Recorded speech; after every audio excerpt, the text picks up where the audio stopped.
Welcome into another video, and today is officially going to be wrapping up all NFL draft content, my last and final part of my NFL 2025 draft grades. Today we have the AFC and NFC West. If you have not checked out the AFC and NFC North, South, East, all of those videos still available on my channel. But let's go ahead and get right into it. We're going to kick it off with the AFC West and the Las Vegas Raiders, who I gave a B+ to. And kicking it off with the Ashton Jeanty selection. Running back was a major need for them. I'm not a huge draft a running back in the first round kind of guy, especially in the top 10. But Jeanty is a different player. He's an absolute game changer. He's going to add another level to their offense. They now have him, Brock Bowers, and a few more weapons here getting into their next weapon, Jack Betch. I just gave this move a solid B+. I like Jalen Noah more. I like Kyle Williams more. Jack Betch was my wide receiver 10, but Betch is going to add a lot of physicality to the wide receiver room. He's going to be a short level threat. Their short level passing game is going to be very good. Bowers with the versatility to get open quickly. He even has the ability to play into the second level. Betch is just going to be one of those 5-6 yard grinders, pick up a few nice 3rd and 6s for you.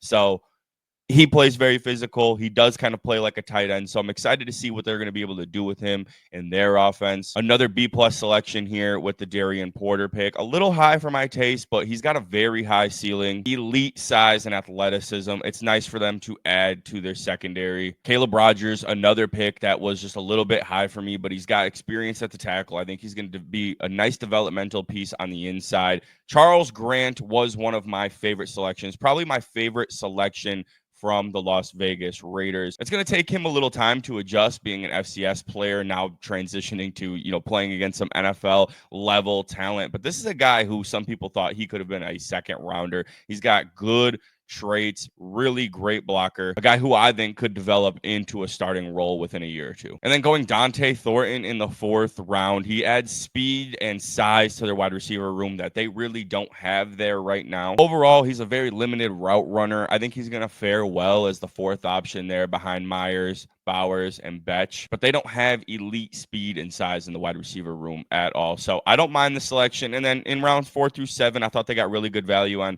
Hemingway and Pigus. They got a developmental quarterback. So overall, B+ draft for the Las Vegas Raiders. Moving on to the Denver Broncos, I gave them a solid flat B. Jahdae Barron at pick 20 was definitely my favorite selection of their draft. I love that pick for them.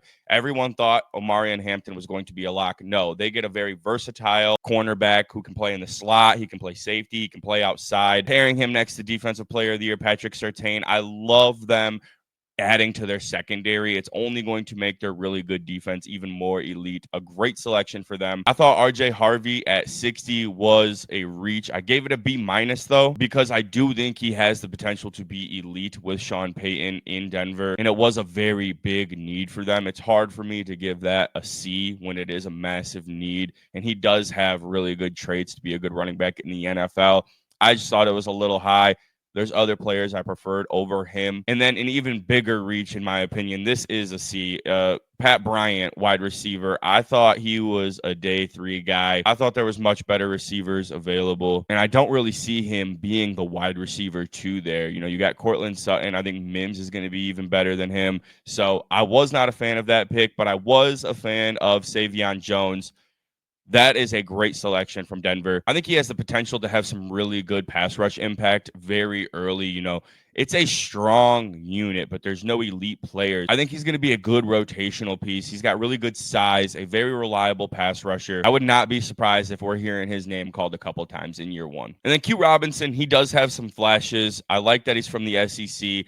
But he's pretty small. I worry about that against NFL offensive tackles. I think he's just more of a developmental piece. I don't really see him having an impact in year 1, but give him a couple years, add some NFL weight to him, and he could get better. And then around 6 and 7, I actually like the punter pick because I know they had Trenton Gill, who was a former Chicago Bear who I hated. So getting a punter, and then Caleb Lohner, I had no idea who that was, but he's 6'7", so Fuck it, we ball. Overall, B from the Denver Broncos. Moving on to the Los Angeles Chargers, who I give a B plus to, kicking it off with the Omarion Hampton pick. Omarion Hampton and Najee Harris are going to be a lethal backfield. This is a massive upgrade from J.K. Dobbins and Gus Edwards. But there was some solid wide receivers still available on the board for them. Maybe would have preferred to see them go wide receiver here. I think Najee can handle the load, and they kind of made it work with a lesser backfield. But Hampton, still a good addition. They're going to have one of the best run games, if not the best run game in the NFL. And then Trey Harris, at 55, a nice second option. I thought there were still some better receivers on the board. He still was one of my top 10 wide receivers, though. There was also some really good value at defensive tackle, which I wanted to see them address in the first 2 rounds, but they did it at 86 with Jamari Caldwell. I thought it was a slight reach, but it is a big need for them. A big boy who's going to eat up some runners and some blocks on the inside. I expect his name to be called a decent amount in year 1 because they need it. And then I thought the Chargers had a phenomenal day 3. Kyle Kennard, I think, is really good value. I thought he was a 3rd-round pick. He's got a phenomenal resume, going to get to learn from Khalil Mack. So I really love the Kyle Kennard pick. And then they had 5 picks in rounds 5 through 7. Gadsden was definitely my favorite pick. I think he is a sleeper to compete for the tight end 1 position with Will Disley. Probably going to be tight end 2, considering he's a 5th-round pick. But I loved Gadsden. Lambert Smith, he's going to add some speed to their wide receiver room and the special teams. And then RJ Mickens is a sneaky pick for them. I think he has the talent to develop into a starting role eventually at the safety position. So I was a big fan of that pick. I thought they had a phenomenal day 3. Overall, B plus for the Los Angeles Chargers. And you guys got to remember, this is my first year doing draft grades. So I made a rule to myself that I'm only going to give out 1 A plus, and that is going to go to my favorite draft, and that goes to the Kansas City Chiefs, kicking it off with Josh Simmons, a 5 out of 5 selection. He was my offensive lineman number 2 behind Will Campbell, has the versatility to play inside and out. If he didn't get injured, there's a good chance we could have been talking about him as a top 10 pick. No doubt about it. Maybe even a top 5 pick. I've seen some analysts say maybe even the best offensive lineman in the draft if he did not get injured. Huge fan of that. Huge fan of the value at 32. Omar Norman Lott, I gave that an A minus. He is a little undersized, but he has elite pass rush traits. Very high pressure rate. He's going to get to learn from Chris Jones. I like adding him in the 2nd round, some depth to their defensive lineman room. Ashton Gillette, another A-minus pick for me. I really wanted Landon Jackson here, but Gillette is a good pick as well. Really good athlete with high production. I think he's going to be a nice rotational piece to add to their pass rush unit. The Noah Williams pick was the only pick I gave a B plus to. I like adding to the secondary depth there. I probably would have preferred Ransaw, but still not horrible value. They just, not a massive need for them, but I like adding to the depth. Very important to add to your secondary depth. Great production, okay athlete, but he does handle man coverage pretty well. Overall, solid pick. And then another A-plus pick here. The Chiefs had 3 A-plus picks for me. Jalen Royals was my wide receiver 8, and he was drafted at wide receiver 18. I think he has a real chance to compete to be the 3rd option in Kansas City. Like I said, a chance. I know you have Kelsey, Rice, and Worthy there, but I think Jalen Royals is somebody who can give Xavier Worthy a run for their money. I know Worthy and Royals are very different players. Worthy, much more of a speed threat, but Jalen Royals, I think, is a really good wide receiver, and I love the value at 133. Jeffrey Bassa, linebacker, good value at 156. Nice athlete, good size. I think he's going to be a special teams demon for them. And then my next A-plus pick, the 3rd and final A-plus pick for the Kansas City Chiefs, Brashard Smith, my running back 10, drafted as running back 21. I thought this guy was a late 3rd, early 4th round pick at worst. I'm a big fan of his tape. He's going to need time to develop into being a running back more. He only had 1 year at running back, transferring from Miami as a wide receiver. But in year 1, he was the piece for SMU, who was a college football playoff team. I love Brashard Smith. I could not believe he slipped to 228. That's A-plus value for me. 3 A-plus picks and an overall A-plus for the Kansas City Chiefs. And then moving on to the NFC West, we're going to kick it off with the San Francisco 49ers, who I gave a C plus 2, starting with the Michael Williams pick. I just gave that a solid B. It does make sense pairing him with Bosa. That's going to be a plus for him in his development because he is a developmental pass rusher. He's really good against the run. I just thought that Harmon or Nolan made a lot more sense there. Bigger needs and, in my opinion, better players. I don't know if he is worthy of pick 11, but there are some, pluses to that. He has Nick Bosa on the other side of him, so that's only going to give him time to develop, and it's going to help his development. The focus will be on Bosa, not on Michael Williams. Then moving on to Alfred Collins, a C+ for me. I thought Turner, Alexander, and Sanders were better players available. And then I'm just sitting here thinking about it. They could have taken Derek Harmon or Walter Nolan and then taken Landon Jackson here. I would take Landon Jackson and Derek Harmon over Michael Williams and Alfred Collins. So wasn't a huge fan of the Alfred Collins pick. Not a big fan of the Nick Martin pick either. I think that's a reach. I understand that replacing Dre Greenlaw is important to them, but Siobhan Revel Jr. were there. Caleb Ransaw was there. Wyatt Millum were there. Much better players, much better value, much bigger needs. I don't understand the Nick Martin pick whatsoever. And then the Upton Stout pick was a massive reach as well.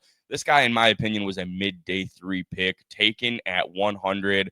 I think that's a reach for him. And then probably this is the only A I gave to the San Francisco 49ers, and that was CJ West. I thought that was really good value at 113. People are going to knock his size. He's a killer. He's an athlete. I think he's going to be a really good rotational piece for their defensive line. Chance to be a really solid starter for them down the line. And, he's a Chicago kid, so I love that kind of shit. And then in rounds 4 through 7, I thought Watkins was a reach. Jordan James could be a really interesting pick for them. Rourke, developmental quarterback, probably Brock Purdy's evidential replacement. Just seeing how any quarterback can succeed over there. Overall, C+ for the San Francisco 49ers. Moving on to the Arizona Cardinals, I gave them a flat A. I thought they had a phenomenal draft. Walter Nolan at 16. I like Derek Harmon more, but I think Walter Nolan's chaotic style just fits Jonathan Gannon's chaos to a T. I like the pairing there. I love the pick for them. And then a 5 out of 5 A+ selection, landing Will Johnson at 47. In my opinion, Will Johnson was a top 10 player in this draft.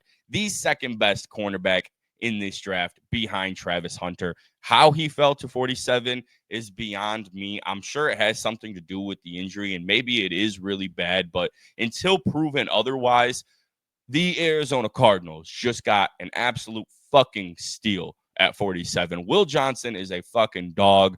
I'm stunned. I was just stunned how he was able to fall to 47. I thought this was a guy who is maybe going to be going in the top 10. I think he is that good. And then they went with another great selection with Jordan Birch. I think it's good value at 78. Really good athlete with solid size. I think he's got some year 1 impact potential. And, he's got time a little bit over there to ease into a starting role. Could take him a little bit more time because he's a little raw, but he also does have the talent to have a year 1 impact. And then Cody Simon at 115. This is where I kind of started to get frustrated with the Cardinals. I would like to see them add another weapon. Jalen Royals was still on the board. Kyler Murray needs a better third option over there, and I thought Royals would have been just that for them. An all-defensive draft is okay, especially when Jonathan Gannon is your head coach, but Simon, not a bad pick. I gave it a B, but I want to see them start to go offense here. They only had 1 offensive pick. I thought they got really good value on Burke and Crawford. Connor, some OG depth. Solid all-around draft. Really good draft from the Arizona Cardinals, coming out with an A. And then another A for me from the Seattle Seahawks. This was one of the most athletic draft classes from a single team that you will ever see, in my opinion. Gray Zabel, A pick. Great pick. Seattle is just going to be able to plug and play him wherever they want. He's definitely going to fare better inside, but he can go left guard, he can go center, he can go right guard, and he's going to be phenomenal for them because that was by far their biggest need, was interior offensive line, and Zabel being able to move all around, let them choose where they want to put him. He can play there, and he can play it damn good. And then welcome back, Cam Chancellor, Nick Emanwari at 35. Nick Emanwari was a big destination player for me. I wanted to see where he landed before I gave out the grade, and I think this is maybe one of the best spots he could have landed. Great destination. Mike McDaniel's going to get him right. They have a nice secondary over there just filled with big athletes. He's going to fit right in. I think he's going to be a game changer over there. So I love the selection for them. And then, a lot Elijah Arroyo, I gave a B+ to because they could maybe use a tight end, but it wasn't a massive need for them. Great athlete, high ceiling. I think he's going to be big for Sam Darnold. I expect his name to be called a lot this year. And then Milroe at 92, maybe their best selection yet. I think that is phenomenal value for Milroe. With his traits and his speed, I thought he was going to be a second-round pick because he is a developmental quarterback, but he's a guy who is going to be used in year one in some packages, an unbelievable runner. And it's so nice that they have Sam Darnold now because he's going to be able to develop for a couple years if you're getting the Sam Darnold from Minnesota. If not, Jalen Milroe might have to go in a little earlier than that. And then rounds 5 through 7, Torrey Horton, Bryce Cabledew, Damian Martinez, good value, really good athletes. One of the most athletic classes you will see, a very versatile class for them. I love their draft class.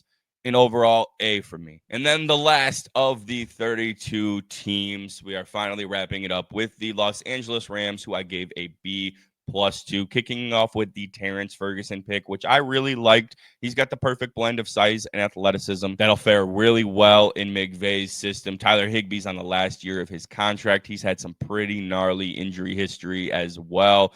Stafford's going to be tossing him the rock.